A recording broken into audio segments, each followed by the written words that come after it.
Welcome, this is Jim, host of the Faith Influencer podcast, where we're going to dive into discussions on faith's role in everyday life, from navigating blended families to overcoming challenges. I'm a husband, a father, a Bible teacher, an advocate for applying faith to everyday life. So tune in as I share personal stories, valuable insights, and practical wisdom. Welcome to Faith Influencer, Jay and Megan. This is really exciting. Um, I want to tell everybody how this thing came about, and you can fill in the details on your point of view. So here we are. Jay and I are friends. We work together some and play golf together. He plays golf. I'm out there. We do some of that. The But there's a part of their story that I didn't know. I mean, I had no idea until recently. Jay was back in town at the office and pulled me aside and said, "I got to tell you something." And then you told me this little story about how the Lord had spoken to each of you individually. One of you jump in and tell that piece of the story. Yeah, no, Jim, it was. I just remember. I think I've been off social media, kind of taking a break for many months, and one day I opened it up, and I saw your face, and I saw a plug for like your podcast, and it said blended families, and it's so funny that happened when it happened because God gave us really the vision for, and not a complete vision, but just he dropped something in our heart to mid last year, probably. And so we didn't know exactly what it would look like or why and all the things. So just kept pursuing God and just asking him what it was. And so taking steps and the desire and the need to just to share parts of our story and talk to blended families because of what we've walked through, because of our experience. And we really feel called to just helping people and really just being a light for Jesus and what he really wants to say, what he wants people to know. And that was when I saw you doing the podcast for blended families. It was just one of those moments. I'm like, I got to talk to Jim because there's not a whole lot out there. There's a few more now, but there's not a whole lot of resources. And I just thought it was so cool that you had decided to speak on this, and we know how important it is. We know how valuable it is to have just insight, right? Insight and some maybe just people sharing some experiences of what they've gone through, and so that has spoken to us. And so yeah, I pulled you aside and I was like, hey, I'm really enjoying it, and then which that conversation led to this, Did, but didn't didn't um, we certainly feel like it is Didn't a you ministry tell me for though us. that the Lord dropped it in each of your hearts at separate times, and you didn't even know that the other one was thinking that? How'd that happen, Megan? Yep. I'll let you talk about that. Yeah. So we've thought for years now that at some point the Lord was going to ask us to use our story and what we had walked through. And we didn't know in what way. And that door just never really seemed to open. And so, we've had those conversations privately and in small spaces, but never tried to reach really anybody in that way. And then, yeah, at the mid last year, um, I think that you were trying to like find a new hobby, like very intentionally trying to find a new hobby. And he was spending some time trying to figure out what that would be. And so you felt like the Lord was saying to you, a podcast, which if you know us, that's just so far left field for us, like not a thing we would consider doing. Not something that was like, I don't know, it would not have been the thing you thought Jay was going to do as his new hobby. And so you told me that. And so we talked about it a little and was praying about it a little. And then I don't know, within like a week or two, we were talking about it again. And I looked at him and I go, it's supposed to be blended, broken, and blessed. Mm. And he said, what? I said, that's the name. God gave me the name. And so that was really what kind of started it for us. That's amazing. Isn't that Blended, crazy? broken, and blessed. I Mm-hmm. love Yep. that. Well, so tell us a little bit about the your family dynamic, your makeup. I know, and how your blended family looks. Yeah. So we have four children, bookend girls. Our oldest girl is 16. Our youngest is just turned 6. And then we have two boys right in the middle who are 9 and 10. And our oldest is was my daughter from my first marriage. And so when Megan and I met, I had our oldest daughter, and Megan became, even when we started dating. So Megan was instantly became a bonus mom, and we started to kind of navigate that season of our life. Obviously, trying to know each other. You're trying to figure out, is this going to go anywhere? But at the same time, I had a child too, so we started out really not knowing what to do at all. I would say we've been getting married almost 10 years, Mm-hmm. 10 years this year. So, um, but yeah, so four kids. Oldest is 16, girl. So that comes with its challenges in itself. Yes. Um, but you want to talk? I really want to tee this up because Megan, she is our, I say our, she is the memory. She's the one that recalls all the events and in the perfect timeline. I'm the I kind of family get the, historian, she Jim. is. I'm the family I historian. I like But I think it's important because I think it's important that Megan shares too, because the the way she came into the relationship, I think, is so key and so important. Not being the one, not being a biological parent at the time of the child. I think it's her perspective, her view, some of the struggles are key and big parts of our I story. Honestly, so Yeah. We both also, yeah. Well, sorry. it raises a question I want to ask you. I know, and then you jump in, but Megan, on this. So, in my experience, years of counseling in with blended families, and then having my own blended family for 15 years, I've discovered that they're so diverse. One, because with Dina and me, there's his, hers, and now ours. When you guys got together, Jay had a daughter. And what were you thinking? I want to know a little bit about your approach to this, because sometimes people enter this, and I did a podcast this morning where sometimes it's like you've Jay may be looking at you as kind of a rescuer for his daughter, and I don't know if he was feeling that you entering into with an instant family, was it exciting to you? Were you scared to death? That's the first question. I have a follow-up question, but I'll let you answer that one first. Yeah. So we both actually come from non-traditional and Okay. blended families too. So I had come from that environment. Both of my parents are remarried. I have bonus parents on both sides. Um, Different, very different relationships with both good, but just different. So I had seen a stepmom's role before play out in my Mm. own life, and then also a stepdad. So I entered into it with all of that, right, bringing my own perspective into that piece. At first, I was like, "This is a terrible idea. I absolutely do not want to sign up for this. No, no, no, no, no, no."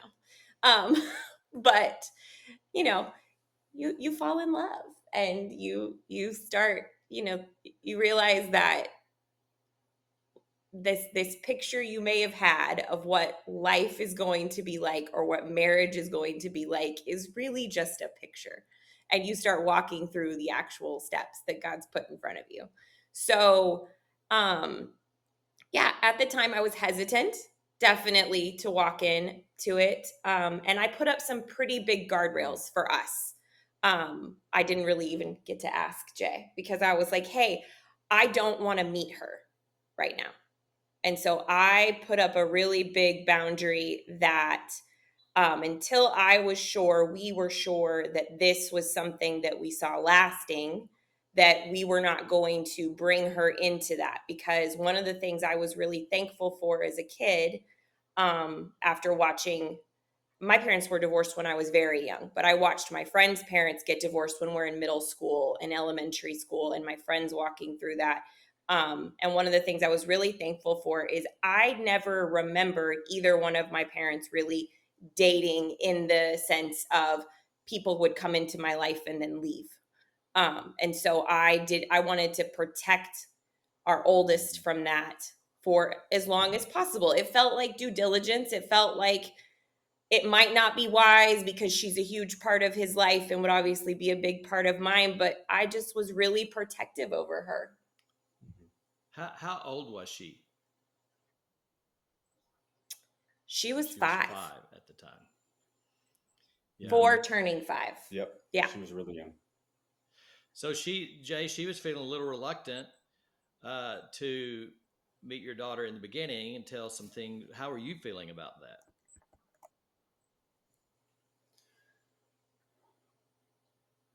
We honestly, I agree. I agreed with her because many of the same reasons, and because I didn't.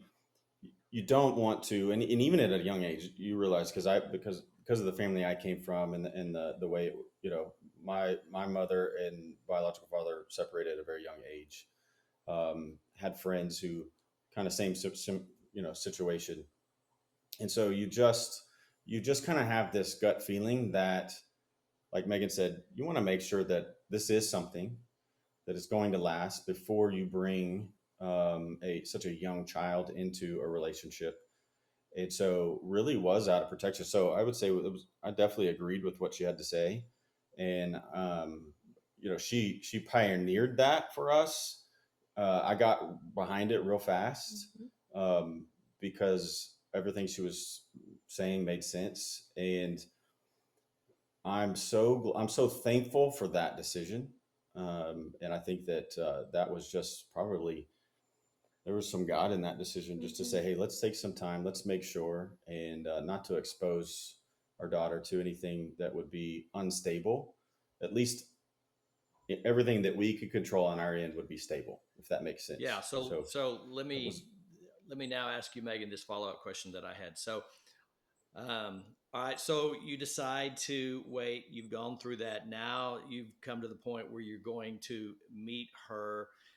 So here's the first thing that comes to my mind. First of all, marriage is hard enough, just the traditional marriage, two people getting married, but to become an instant mom, I mean, I'm certain that had to have come with some struggles.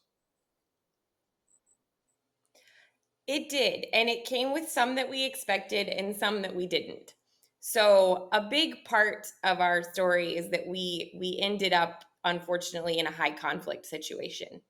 And the seeds of that were sown prior to us dating, and they just continued that way. So, by the time we got to the point of I was going to meet her. We thought that this was going to, we really thought this was going somewhere. Then you're managing, well, how's the other side going to react? And what are we going to have to deal with in that regard? Wait, So, the other, yes, when you say the other side, you're talking about how Jay would react to. know how Okay. his ex-wife would react. Yes.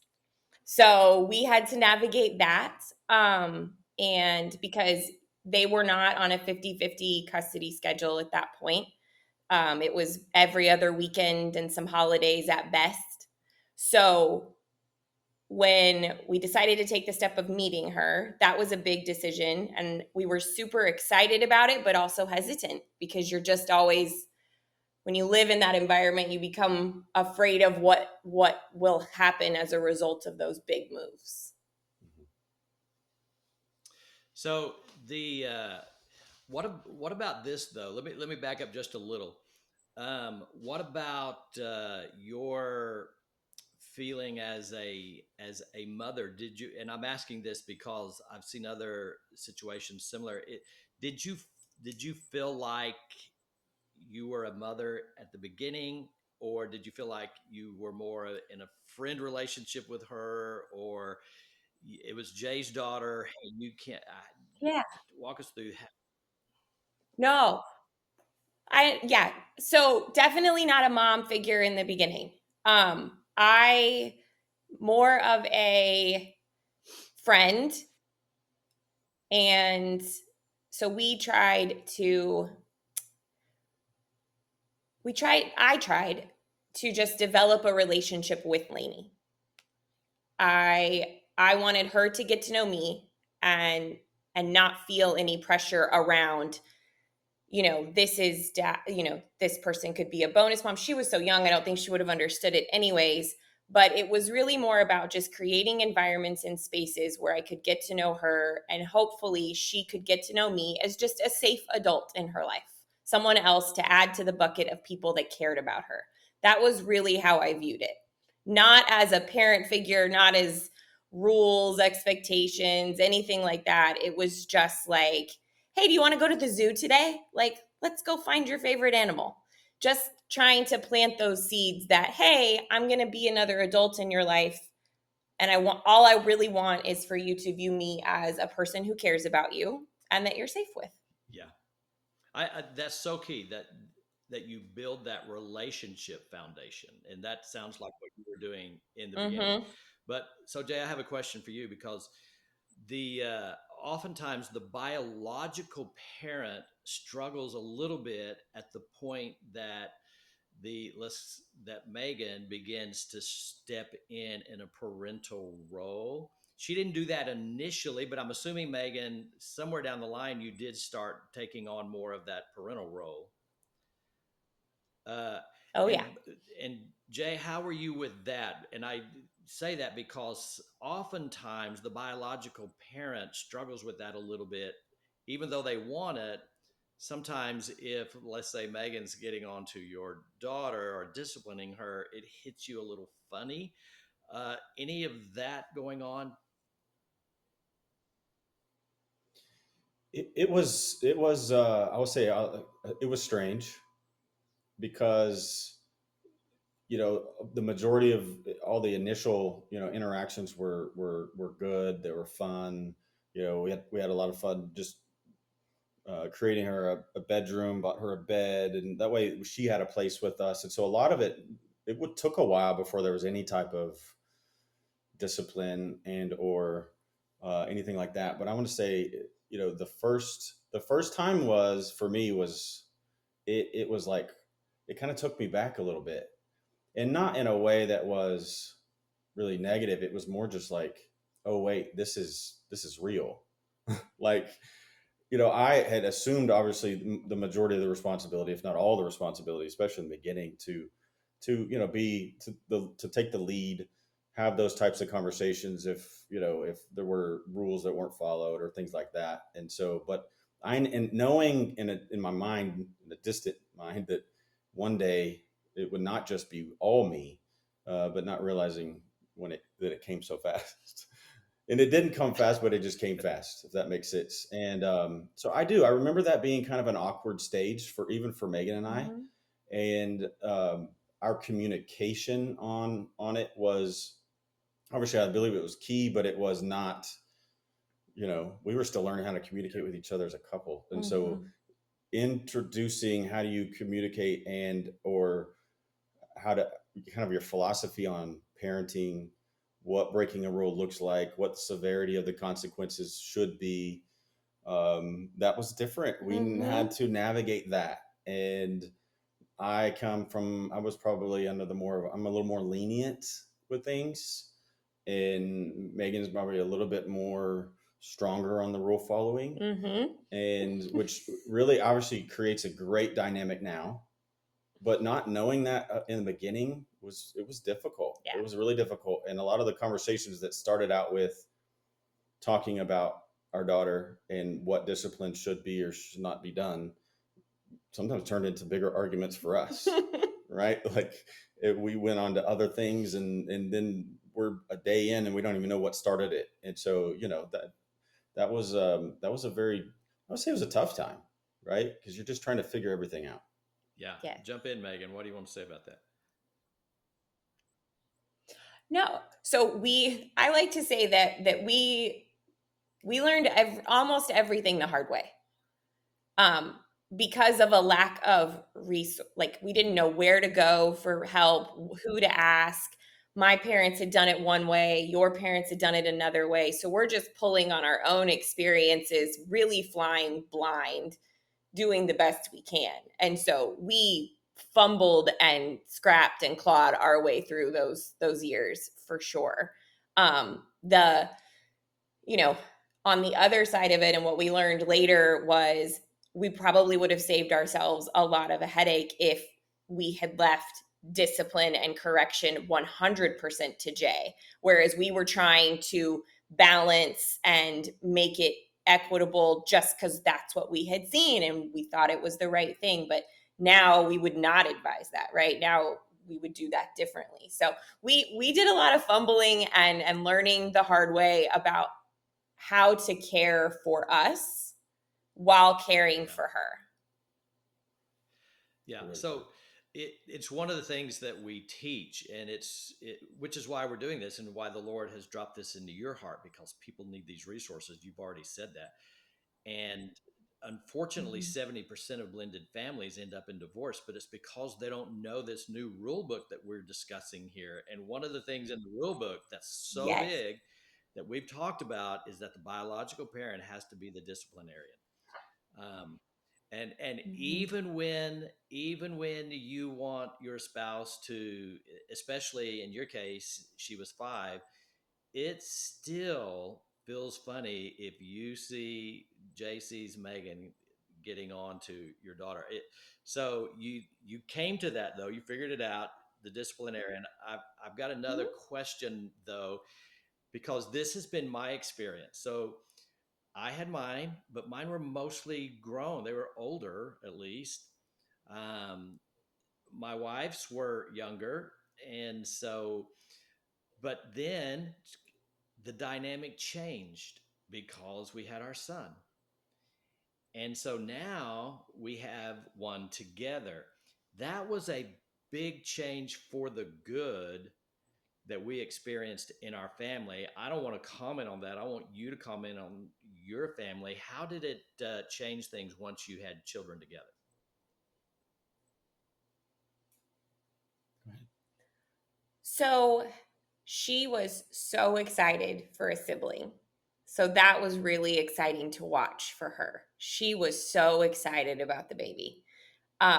And so inside of our home, it was a really good thing. It was something we shared together with her, we involved her in as much of it as we could. So that was really neat to watch. But on the on the outside of our home, in her biological mom's home, that was not a good thing. There was a lot of um, alienation happening and a lot of emotional manipulation happening, trying to basically use the pregnancy as a way to drive a wedge farther with her and her dad. And so we battled that. But inside of our home, it was wonderful. She was very happy, um, and she was so excited when he was So, born. so it So raises a. so excited. So this was my experience. You tell me yours. Um, what I've discovered. This sounds really bad to say, but here's what I've discovered. And this is a long time coming. I mean, years in this process of counseling and working in this area. I've discovered there's a different commitment level with second marriages. Now, let me tell you what I'm saying. You're not as committed. And you are shaking your head up and down. Do you know what I mean by that? I'm talking about just as a marriage. No, I want to know where you're going. Go ahead. I think it blinked out. No, I want to. Yeah, no, Yeah. she said I want to know where you're going. Yeah, I'd no, love to- I want to know where you're Okay, going. I Yeah. didn't catch what you said. So here's where I'm going. So it's why do second marriages, the statistics say that the divorce rate is so much higher in second marriages than in first marriages? Well, what I've discovered is because there's not as much commitment. It's easier to bail out the second time, and go through a divorce. You're not as committed as the first marriage. That's first, second, unless you have a child together. And Mm, my experience is that when you have a child together, that's like it creates this new level of commitment then that wasn't there before. Does that make sense? for sure. I can Okay. certainly relate to that. Being as my second marriage, I mean, when we had our oldest son together, I mean, our whole lives changed. Obviously, just adding another human into the mix. But I would certainly say that just as a father and a husband, just that even natural instinct to be the husband, be the father, be the protector, just it grew deeper and deeper. And so that I could see, I don't know that even in my mind I was aware of less commitment, but I would say it's probably certain that it was there, and probably even just I would say probably just hesitant to really give it Yeah. everything I could because of my first experience. Right, there's a lot of hurt, a lot of pain. Right, I don't think really any divorce doesn't end in some type of trauma Right. or pain or something. Right, because it's literally you're separating something that was joined together, and so that was probably, yeah, I can certainly relate to that. But once Austin came, it Yes. changed everything. It changed Mm-hmm. everything, and thank God it did, because of what soon after we had to start walking through with our oldest daughter and some of the things that were happening with her biological mother, and then we started to walk through a very difficult time, a very difficult season of our life um, in just getting time in custody, going through a court system. I don't know that we would have sustained, Mm-hmm. honestly. Now, obviously, we give all that glory to God, but at the same time, you're like having another child in the mix made it so much more, made it our Right. commitment deeper Mm-hmm. to Let walking through let it. me let's go there. So here's one of the things, Jay, when you and I were talking, the when I got in trouble because I was on the phone on the driving range and the guy next to me didn't like me interrupting his practice, but whatever.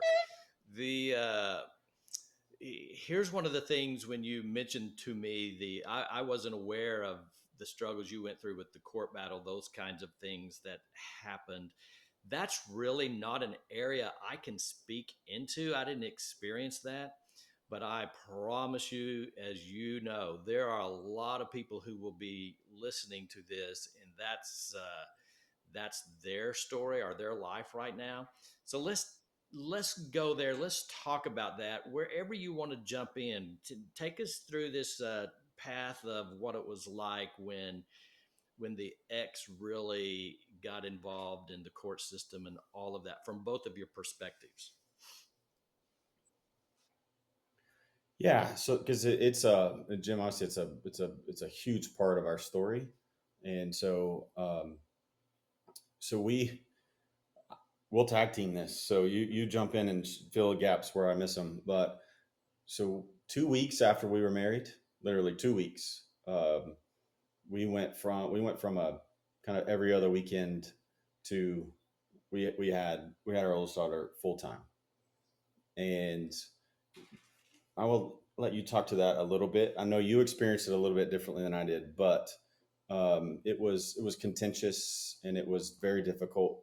And I'll fast forward a little bit. It took almost 9 years for a resolution. And so you talk about court battles, and you talk about attorneys, and you talk about defending yourself, and you talk about periods of time where you don't see your child. Almost 9 years of that we've walked through. And so um, I'm gonna let Megan kind of start from the beginning. I was so 2 weeks into our marriage, we just got back from the honeymoon kind of Mm-hmm. thing, and our lives completely blew up as we knew it, right? And so that started a journey that I don't know that we certainly weren't prepared for and didn't expect to happen.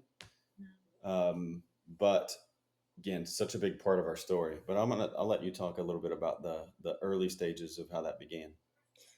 Yeah. So just 2 weeks after we got married, it was very unexpected. We never saw it coming. We got a call in the middle of the night that Lainey was not in a safe space and that we needed to come and get her.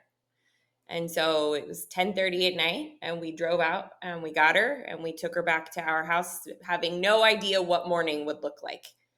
And then morning came, and that just kind of tipped everything off. Her biological mom had not been in a good situation, and it was not healthy or safe for Lane to stay there.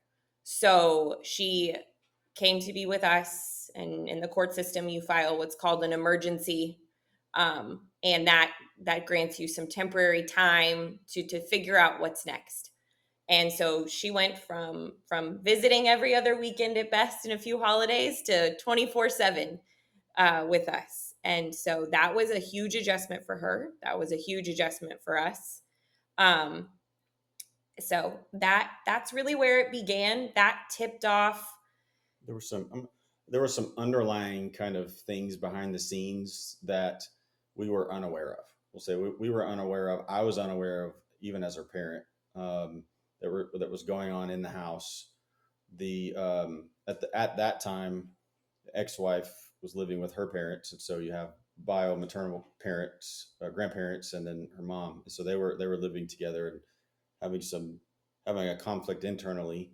But you start to some things just started to kind of unravel, and some truths started to come out that we were unaware of, and safety became our first priority.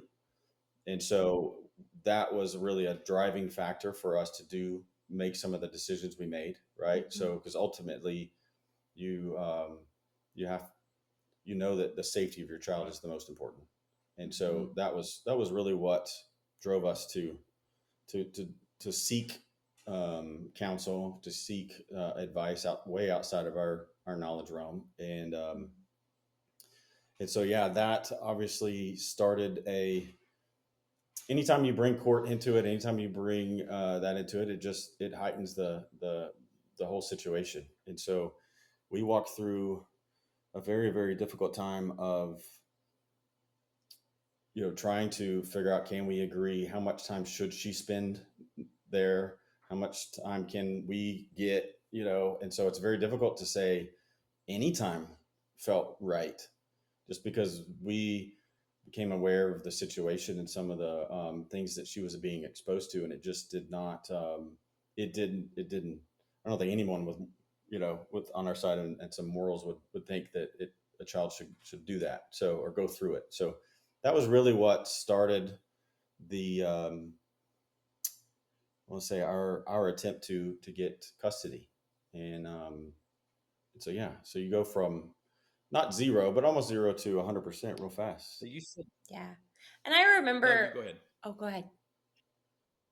I remember in those early stages of the conflict feeling like no one could possibly understand what it was like to walk through what we were walking through, because it was so layered and it was so long.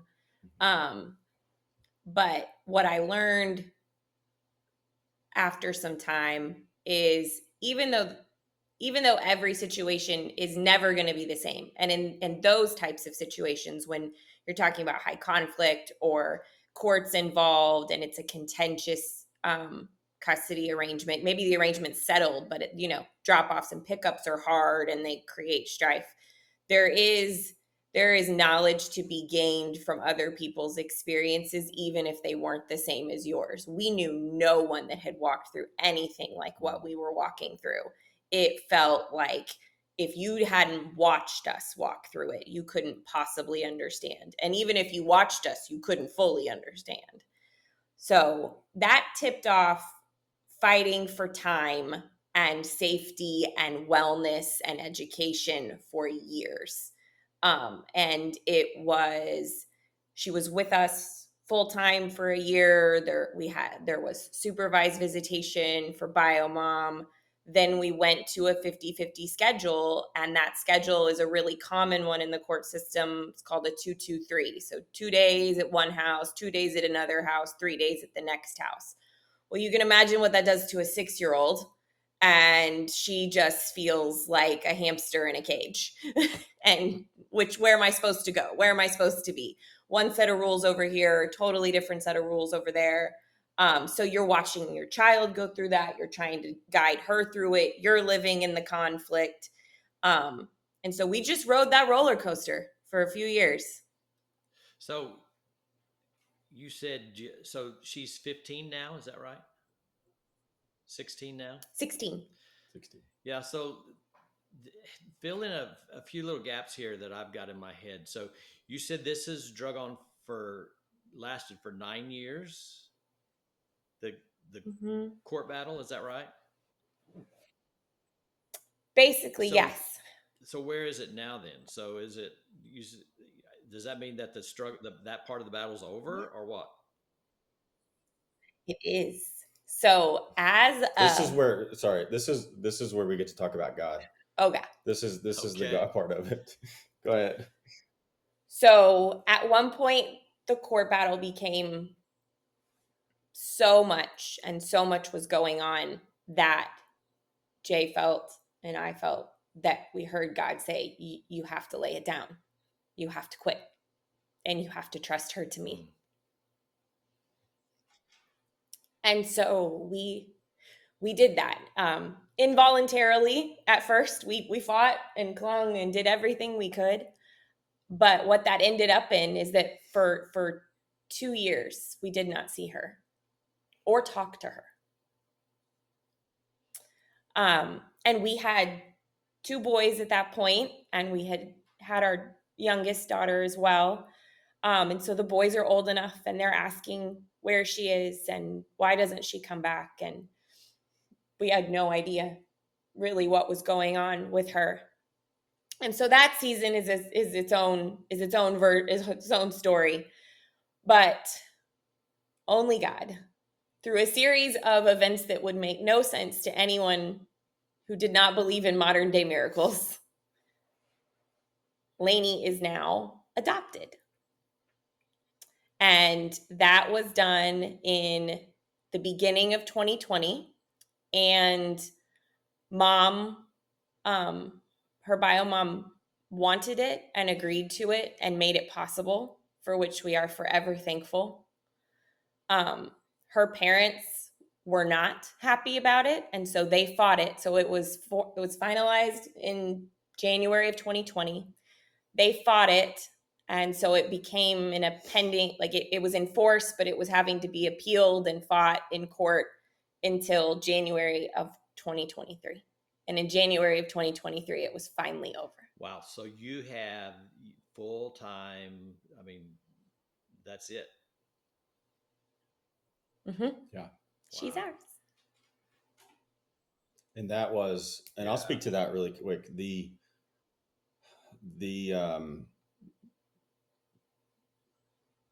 this the space we were living in was the time that we had to kind of stop fighting was difficult season, Mm. and there were so many other things going on, and then outside things. Our youngest daughter had some health complications when she was born, and so you just have like all these things, and you're like, okay, God, like, I know you said you won't give us more than we can handle. I don't think we can handle much more than this.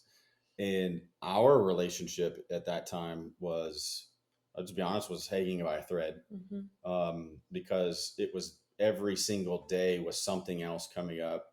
They were making accusations about us, which now you have to go on the defensive, and then you start to involve your other children. And so I remember when, that day I sat on the stairs of our house, and uh, we were looking at having to go back into the court system and defend ourselves again.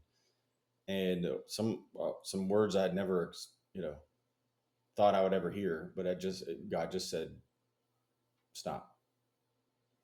And not not stop fighting for her, but start in the natural, right? Mm-hmm. And so and that was a very difficult decision as a father to say I'm, but also because it's like, how do you choose? How do you choose one child over the other? And so, but at that point, I just knew that in order to save my marriage and to keep our family together, that God was like, just let it go and let me deal with it. And that was not easy. There was days of there's lots of tears, there was lots of anger with God, like why why God, why could this happen? How could this happen? And many days of tears and just praying that God, let her know I love her. Don't let her forget. Um, because you just put yourself in that situation if you're the child and you, all of a sudden you stop hearing from one of your parents or you can't see them and you don't know what she's being told. So all the things was it was difficult. It was although we did gain some peace in one area, Mm-hmm. at least we're not in court and we're not having all that, have to fight all of that. Um, you know, not living with the peace of being able to see her and talk to her and know that she was doing okay, was really difficult. But God showed exactly who He is, and even when He wasn't speaking, we weren't hearing Him, and it felt like the wilderness. And like, how long does this? How long do we have to endure it? Mm-hmm. So a lot of honest conversations with God, like, what's up, man? Like, what, Yeah. why? I feel like we've done everything you said to do, but this hurts so bad. And so, but now you look back and you see God in it in so many ways, because in our weakness in that and our lack of understanding in that, it just pointed us back to Him. Mm-hmm. And the only thing we could do was have faith in Him and trust and pray. And it allowed us as a family, Sans Laney, at least, me, Megan, and our three kids, to really just to bond. We had been living life so crazy and fast and up and down Under attack. that the other kids were suffered a little bit. They didn't get all the attention that they really deserved or needed Mm-hmm. in that time. And so it was almost like God's like, hey, I'm actually giving you a gift here. And so we really just began to focus on ourselves and grow as a family and understand who we were, and love on the kids in our home, and gave God, the struggle with our oldest daughter. And I rem- I remember when we were 2 years in, I think I had a conversation with a new attorney. I don't even know how I got the referral. Somebody said something, and I was like, I'm just going to have the conversation at least. I go and sit down and talk to him, kind of lay out the whole thing. This is what's happened. This is where we are now. Nothing's happened in 2 years. And they're sitting there, and she's like, I know how we're going to do it. You're going to, Megan's going to adopt her. And I'm thinking, I don't know how I'm going to tell her this. I don't know how am I going to go home and tell her that she's going to adopt her, because nothing on the outside looked like Wow. that was even possible. And I think I remember you saying something. You said something very particular there. Oh yeah, he met me for lunch after that meeting, and he told me what they had said, and I said, "Do they know Jesus? Because he's going to have to be standing in the room, because that's like never. That's not even possible. There was no glimmer of hope that could have even been considered at that point in time." Yeah, for sure. Wow. I mean, that is a crazy story. One of the things about it's such a God story too. I remember once when I was reading about the disciples getting in a boat and going across the sea, and they did exactly what Jesus told them to do. And guess where it got them? Right in the middle of a storm. Um, right. I mean, Yeah. they were in God's will, and it took Mm-hmm. them into the storm. But what you discover is that you learn more about God in the storm than any other time in life. So your testimony just of God's faithfulness, it's got to be so giant now. Mm-hmm. For Right. sure.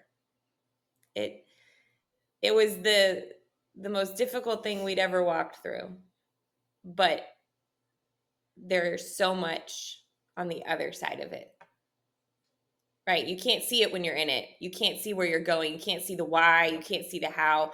And it doesn't make what happened and what you walked through any less painful. But he created purpose in that pain. He took that pain and turned it into purpose. Yeah. And he had the helicopter view. So right? Yes. So Yeah. he knew where this was going, and you had to get through that struggle to get there, Mhm. but he knew where this was going. So, well, let's wrap this up in this way. So, what about now? Tell us how she is now, how the family dynamic is now. Jump into that discussion. Okay. Well, she's 16 and a girl, so we need prayer, lots of prayer. No, she is amazing. Her transition back into our family was smoother than anything would have ever told you it should have been. God's hand was on every bit of it. And she yeah, she's just amazing, and the way that our family has come together and lives at peace now is so beautiful and so wonderful. We still keep some of the tools we learned through the blended family dynamic. Like I do some of the disciplining and I do some of the rule setting, but when we get into like the heavy hitter categories, we Right. go back to dad because that just seems to be what the dynamic that works Yes. best for her. Right. So that's a tool we put in our tool belt before that didn't change. So we still do that very much. And so there's just you learn your kids, right? And you learn how they respond to certain things and who they respond to the best in certain topics. And so yeah, we're very much enjoying this season, even with all of Yeah. its teenage So struggles. where do you see your role in helping blended families? What directions is it going to go? Tell us. So I think we're still learning how to use our story for purpose in that way. I think the primary goal is one to let people know they're not alone. I think that being a blended family or a non-traditional family can feel really isolating in our culture. Yeah. Um, and not because anyone's trying to isolate you. It's just culturally that has not been the accepted norm in a very public way until I would say, the last 10 years, 5, 10 years. Yeah. And so that's a big thing that I think God has laid on my heart is there is so much power in just community. Even if you don't have the exact roadmap of like, here's your toolkit for this, here's your PDF for how to navigate court, and here's this, that, and the other. It's just like, can we sit with you? Can we listen to where you are? Can we Yes. pray for you? Um, and how can we serve you? So that's one way. Another way for me is I remember what I thought a stepmom was and should be based on my own experience. And then what I thought I should be as a stepmom, and then what I encountered as one. And so I have I have a big heart for reaching women in that situation as well. Absolutely. And I just add to that it's kind of like what Megan said. It's really just creating a space where in a community that where people can just be heard and be able to share some of our experience and and have it point to God, right? Because there's so many you're never going to get it right. You're going to make a lot of mistakes. But I think that there's been so much grace in our lives and things that should have gone way wrong didn't. Not that we weren't, because we were always obviously trying to do the right things. And so I think there's some practical applications that we can bring and through experience, and then, but also just Oh, he's gone. even more of that with what God has put on our hearts and how to share, and just be a light and a resource for people, and hopefully just let Him use it. We'll see where He wants to take it. So um, that's what I believe God has really calls us to do with broken, blended, and blessed. Well, guys, thank you so much for joining us today. It's a powerful story. Here's what I know is going to happen. There are going to be people who are right where you were, and they're going to want to know how to reach out to you, how to contact you. So, if you'll get me uh, the ways that they can reach out to you, what works best for you, and then we will make sure that's posted on ours so they can touch base with you because they need what you didn't have, right? And Yeah. that's that's part of your ministry here. So, anything else you want to say before we close this out at all? Anything? I'm just super thankful. I was so excited when I found out you were doing this, and I'm thankful for the conversation. And I'm really, really hopeful and prayerful that it's going to reach people and we're going to be able to help. Yeah, same for me, Jim. So just honored to be here and share just even a fraction of our story. I love what you're doing. Love that you feel called to speaking to blended families and just giving some guidance and hope. And that's really what we want to do is just give hope because we have experienced God in so many ways, walking us through many storms. And if any type of encouragement can come to others through our story, that's what we want to do. So again, thank you for having us. Very honored to do it, and hopefully we can get together again. Yes, yes. I will look forward to that. So, to all of those listening, thank you for joining Faith Influencer, and we'll look forward to seeing you next time.